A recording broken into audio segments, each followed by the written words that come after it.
Hello student, एक बार फिर आप सबका स्वागत है इस क्लास में, जिसमें आपको पढ़ा रहे हैं एसएसटी क्लास 5, जिसका चैप्टर पढ़ने वाला है 17 इंडिया इन द वर्ल्ड, यानी विश्व में भारत। ये चैप्टर आपको हम पढ़ा रहे हैं, इसमें कई क्लास आपको हम पढ़ा चुके हैं। आज पढ़ाने वाले हैं उससे आगे का हम, जिसमें आज आप पढ़ेंगे कि भारत के पड़ोसी देश कौन कौन से हैं और भारत के राज्यों की राजधानियाँ क्या हैं और जो केंद्र शासित प्रदेश कौन कौन से और उनकी राजधानियाँ क्या हैं। आज की क्लास में इतना पढ़ने वाले, देखते हैं क्या है। इंडिया आवर कंट्री, यानी भारत हमारा देश। Look at our country India, यानी ये कह रहे हैं अपने इंडिया को देखें, यानी अपने भारत के नक्शे को आप, यानी उसके मैप को देखें। And it's neighbouring countries, neighbour means होते हैं पड़ोसी, और उसके पड़ोसी देशों को देखें। इन द मैप, यानी उस मैप पर, नक्शे पर। Given on the next page, जो अगले पेज पर आपको नक्शा दिया गया है उसको आप ध्यान से देखें। उस पर क्या दिया गया हमको, तो आवर नेबरिंग कंट्रीज आर, जो हमारे पड़ोसी देश हैं वो कौन कौन से हैं। अफगानिस्तान, पाकिस्तान, चाइना, नेपाल, भूटान, म्यांमार, बांग्लादेश, श्रीलंका और मालदीव्स, रेस्पेक्टिवली, मीन्स क्रमशः। तो कुल मिलाकर के जो हमारे भारत के पड़ोसी देश हैं वो 9 देश हैं। जैसे ये भारत का मैप है, अब पड़ोसी देश ये पश्चिम में हमारा पाकिस्तान और अफगानिस्तान है, और इधर उत्तर में चाइना, नेपाल और ये चाइना, भूटान और नेपाल है। इसी प्रकार से अगर आप पूरब में आ जाएंगे तो बांग्लादेश और म्यांमार है, और फिर आप अगर इसके दक्षिण में आ जाएंगे तो श्रीलंका और मालदीव्स हैं। तो इस प्रकार से कुल मिलाकर के अपने भारत देश के पड़ोसी जो देश हैं वो 9 देश हैं। उसमें आपसे ये भी पूछा जाता है कि जैसे पश्चिम में कौन है तो पाकिस्तान, अफगानिस्तान बताएंगे, उत्तर में कौन है तो नेपाल, भूटान और चीन बताएंगे, और पूरब में कौन है तो पूरब में आप बताएंगे बांग्लादेश और म्यांमार, और दक्षिण में कौन है तो दक्षिण में आप बताएंगे श्रीलंका और मालदीव्स। तो ये थे 9 पड़ोसी देश। The southern part of India is surrounded by the water from 3 side. Southern part का मतलब होता है जो दक्षिणी भारत है वो 3 तरफ से पानी से घिरा हुआ है। सराउंडेड बाई मतलब घिरा हुआ है, बाय द वाटर पानी से, फ्रॉम 3 साइड्स। जैसे ये भारत का साउथर्न पार्ट बोला जाता है, दक्षिणी भाग, जिसे भारतीय प्रायद्वीप भी कहते हैं। प्रायद्वीप उस भूभाग को कहा जाता है जो 3 तरफ से पानी से घिरा हुआ हो। तो ये हमारा जो दक्षिणी भारत का क्षेत्र है, तो देखिएगा पूरब में पश्चिम बंगाल की खाड़ी, यानी बे ऑफ बंगाल की खाड़ी से घिरा हुआ है, और आप इसके पश्चिम में चलेंगे तो अरेबियन सी यानी अरब सागर से घिरा हुआ है, और अगर आप इसके बिल्कुल दक्षिण साइड में जाएंगे तो ये हिंद महासागर यानी इंडियन ओशन यानी हिंद महासागर से घिरा हुआ है। हिंद महासागर इसका नाम इसलिए कि अपने जो इंडिया है इसका नाम एक हिंदुस्तान भी है, तो उसी के नाम से एक ऐसा सागर है जिसका नाम भी पड़ा हुआ है हिंद महासागर। तो ये दक्षिणी भारत जो है वो 3 तरफ से सागर से घिरा हुआ है, यानी पानी से, इसलिए इसको हम भारतीय प्रायद्वीप भी कहते हैं। तो by the water from 3 side, यानी 3 तरफ से पानी से घिरा हुआ है। तो नेमली उनके नाम क्या है, जैसे अभी आपको हमने बताया था, बे ऑफ बंगाल, बंगाल की खाड़ी इन द ईस्ट, पूरब में बंगाल की खाड़ी है। Arabian sea in the west, और पश्चिम में अरब सागर है, और and Indian ocean in the south, और दक्षिण में हिंद महासागर से हमारा देश जो दक्षिणी भाग है भारत का वो घिरा हुआ है। Name of the Indian ocean is derived from, अब देखो ये भी कह रहे हैं यहाँ पर, अभी हमने आपको जस्ट बताया था, name of the Indian ocean derived from the name of the our country India.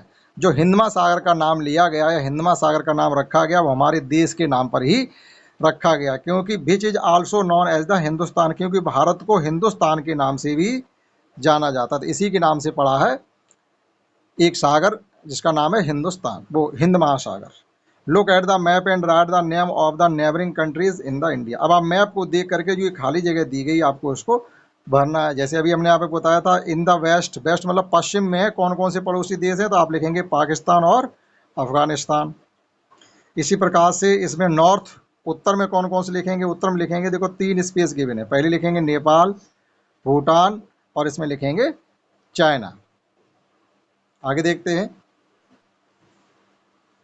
In the east यानी पूरब में कौन कौन से पड़ोसी देश हैं, तो पूरब में 2 पड़ोसी देश हैं, एक है बांग्लादेश और दूसरा है म्यांमार। और जो साउथ यानी दक्षिण में जो पड़ोसी देश हैं वो है श्रीलंका और मालदीव्स। तो ये नाम इनमें भरे जाएंगे जो आपको पता रहने चाहिए।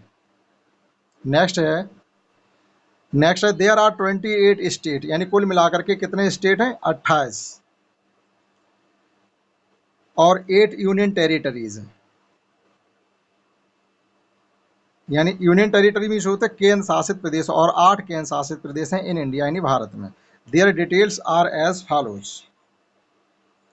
जैसे ये इधर स्टेट के नाम दिए गए और ये इनकी राजधानियां दी गई हैं, तो जो आपको मालूम होनी चाहिए, सभी कुल मिलाकर के हमारे 28 स्टेट हैं। जैसे आंध्र प्रदेश, इसकी राजधानी हैदराबाद है, अरुणाचल प्रदेश ईटानगर है, असम की दिसपुर है, बिहार की पटना है, छत्तीसगढ़ की रायपुर है, गोवा की पणजी है, गुजरात की गांधीनगर है, हरियाणा की चंडीगढ़ है, हिमाचल प्रदेश की शिमला है, और झारखंड की रांची है। तो इस प्रकार से कुल मिला के 28 स्टेट दिए गए, जिनकी पूरी सूची है जो आपको लर्न होनी चाहिए। और नीचे जो आपको एक सूची दी जा रही है, जो 8 यूनियन टेरिटरी यानी केंद्र शासित प्रदेश, जैसे अंडमान निकोबार आइसलैंड यानी अंडमान निकोबार द्वीप समूह, जिसकी राजधानी है पोर्ट ब्लेयर। चंडीगढ़ की राजधानी चंडीगढ़ ही है।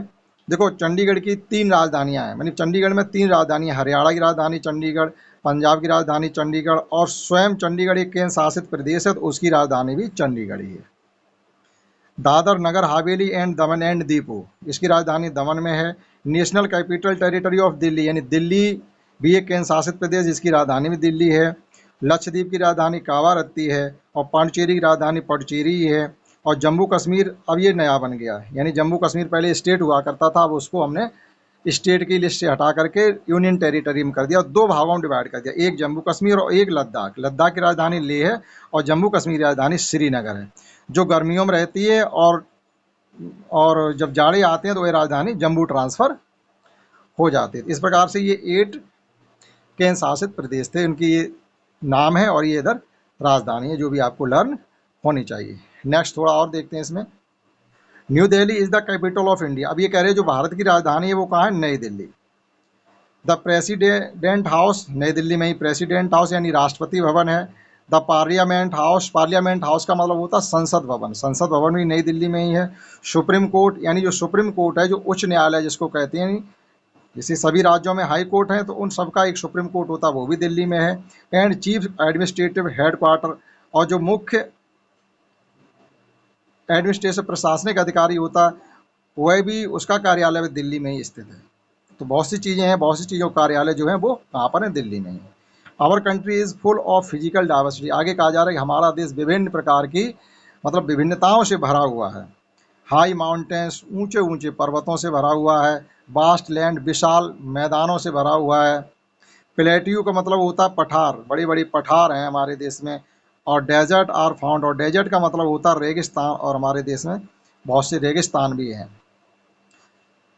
India is divided into 5 parts on the basis of physical features. इन भौतिक गुणों के आधार पर ही हमारे देश को 5 भागों में डिवाइड किया गया है।